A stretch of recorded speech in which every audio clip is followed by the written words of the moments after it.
آپ صلی اللہ علیہ وسلم نے تو دوسری حدیث میں بڑی تفصیل کے ساتھ ارشاد فرمایا کہ بندہ جب ہاتھ دھوتا ہے ہاتھوں سے کیے ہوئے گناہ اس کے پانی کے ذریعے سے دھل رہے ہوتے ہیں۔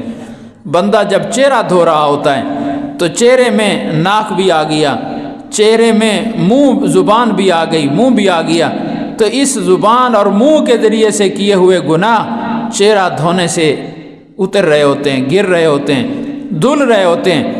جب سر کا مسح کرتا ہے تو سر کے اندر کان بھی شامل ہیں، کانوں کے ذریعے سنے ہوئے گناہ یہ اس کے اس مسح کے ذریعے سے دھل رہے ہوتے ہیں۔ جب پاؤں دھو رہا ہوتا ہے تو پاؤں کی طرف، پاؤں کے ذریعے جن گناہوں کی طرف چل کر گیا تھا اور پاؤں کا گناہ شمار ہو گیا تھا، پاؤں دھونے سے اس کے وہ گناہ دھل رہے ہوتے ہیں۔ اور الفاظ یہ حدیث پاک کے حتیٰ یخرج نقیا من الذنوب کہ جب وضو کر کے فارغ ہو کر کھڑا ہوتا ہے تو گناہوں سے پاک صاف ہو کے کھڑا ہوتا ہے، ذنوب سے پاک صاف ہو کر کھڑا ہوتا ہے۔ یہ الگ بات ہے، علماء نے اس میں بحث فرمائی ہے احادیث کی روشنی میں کہ اس سے صرف صغیرہ گناہ ہی معاف ہوتے ہیں یا صغیرہ کبیرہ دونوں طرح کے معاف ہو جاتے ہیں۔ تو اکثر کی رائے یہ ہے کہ قرآن پاک اور احادیث سب کو سامنے رکھیں تو اس سے معلوم یہ ہوتا ہے کہ صغیرہ گناہ معاف ہوتے ہیں۔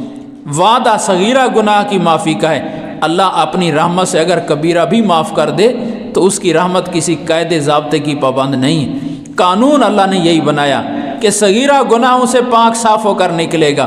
تو کیسی اللہ پاک نے رحمت اور نعمت عطا فرما دی۔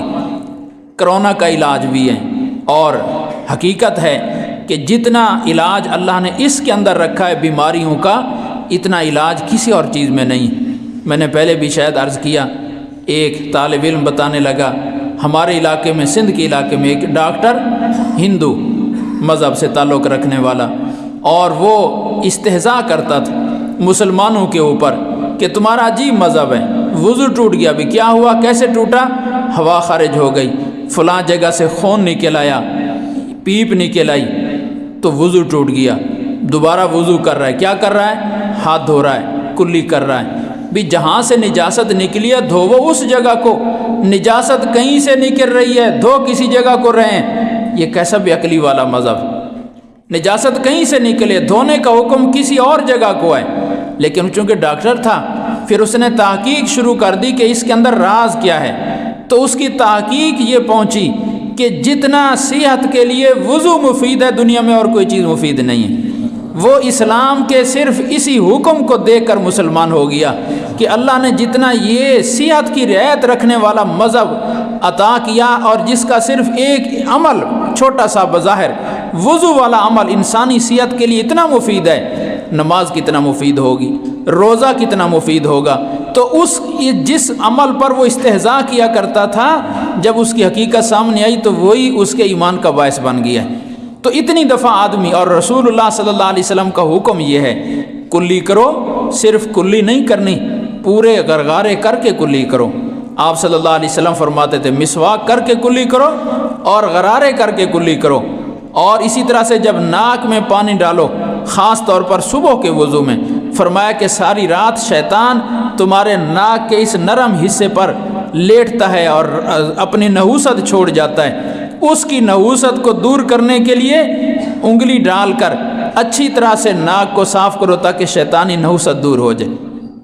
اب بتاؤ جو 5 دفعہ اس مستحب آداب کے ساتھ، یہ تو فرض ہیں 5 درجہ، ورنہ سنت یہ ہے اور افضل یہ ہے کہ بندہ ہر وقت ہی باوضو رہے، جب وضو ٹوٹے تو پھر وضو کر لے۔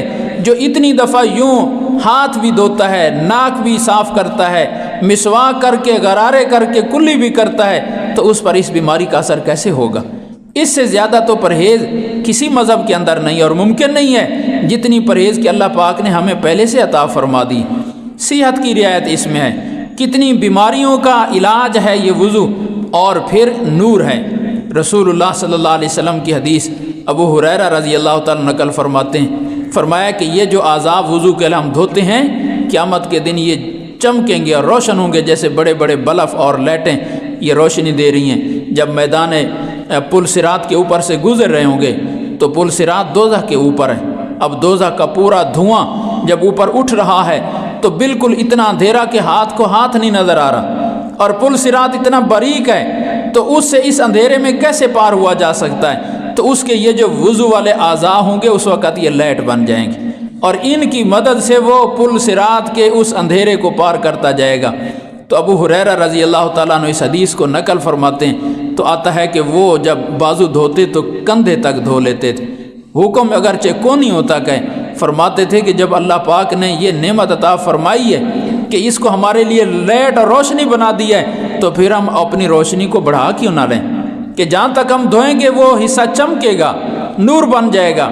تو یہ وضو نور بھی ہے اور وضو شفا بھی ہے اور وضو گناہوں کے لیے کفارہ بھی ہے۔ امام ابو حنیفہ رحمہ اللہ پر اللہ نے یہ کشف عطا فرمایا تھا۔ بعض یہ چیز کشف کی ہوتی ہے، یعنی اللہ پاک وقتی طور پر کسی چیز پر کھول دیتے ہیں، جیسے یہاں نبی پاک صلی اللہ علیہ وسلم ارشاد فرما رہے ہیں، جو میں حدیث سنا رہا ہوں کہ اللہ پاک نے اپنا ہاتھ رکھا تو پورا جہان میرے سامنے کھل گیا۔ تو اولیاء اللہ پر اللہ پاک بعض چیزیں کھول دیتے ہیں، کشف ہے، کرامت ہے، یہ حق ہیں۔ کسی اللہ کے ولی سے کرامت کا ظہور، کشف کا ظہور یہ برحق ہے اور یہ حقیقت ہے۔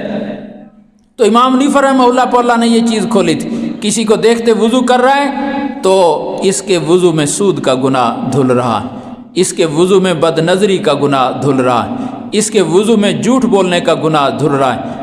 پانی کے اندر وہ گناہ بہتا ہوا نظر آتا تھا۔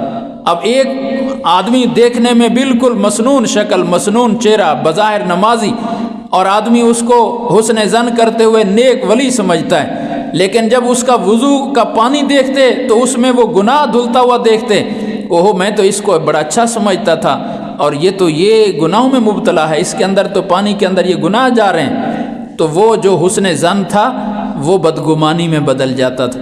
تو اللہ تعالیٰ سے دعا کی کہ یا اللہ میں تیرے بندوں کے بارے میں حسن ظن میں رہنا چاہتا ہوں، اور یہ جو وضو کا پانی دیکھتا ہوں تو اس کے سارے گناہ میرے سامنے آ جاتے ہیں، یہ چیز مجھ سے اٹھا لے تاکہ میں لوگوں کے گناہ نہ دیکھوں، میں لوگوں کی نیکیاں ہی دیکھوں۔ تو اللہ پاک نے وہ چیز اٹھا لی۔ تو یہ اللہ دکھانا چاہتے تھے کہ یہ حقیقت ہے، اور اس کو شرح صدر کے ساتھ مانیں کہ مومن جب وضو کرتا ہے تو اس کے وضو پر نیکیاں علیحدہ لکھی جاتی ہیں، گناہ علیحدہ دھل رہے ہوتے ہیں، یہ گناہوں کے لیے کفارہ ہے۔ تو اس لیے فرمایا کہ یہ اعمال وہ ہیں جو گناہوں کے لیے کفارہ بنتے ہیں۔ مسجدوں کی طرف کثرت سے چل کے آیا کرو، نمازوں کے بعد بیٹھ کر اللہ کا ذکر اور تسبیحات میں لگا کرو۔ جتنی دیر بیٹھے رہو گے گناہوں کی اس پر قلم پھر رہا ہے، گناہ معاف ہو رہے ہیں، گناہ مٹ رہے ہیں، کاپی صاف ہو رہی ہے۔ اب تمہاری مرضی ہے، اپنی اس گناہوں والی کاپی کو جتنا صاف کرا لو، اور بار بار وضو کرو۔ فرائض کے لیے تو کرنا ہی ہے، ہر وقت باوضو رہو، علاج بھی ہے، نور بھی ہے، شفا بھی ہے، اور گناہوں کے لیے کفارہ بھی ہے۔ اللہ پاک عمل سمجھ کی توفیق عطا فرمائے۔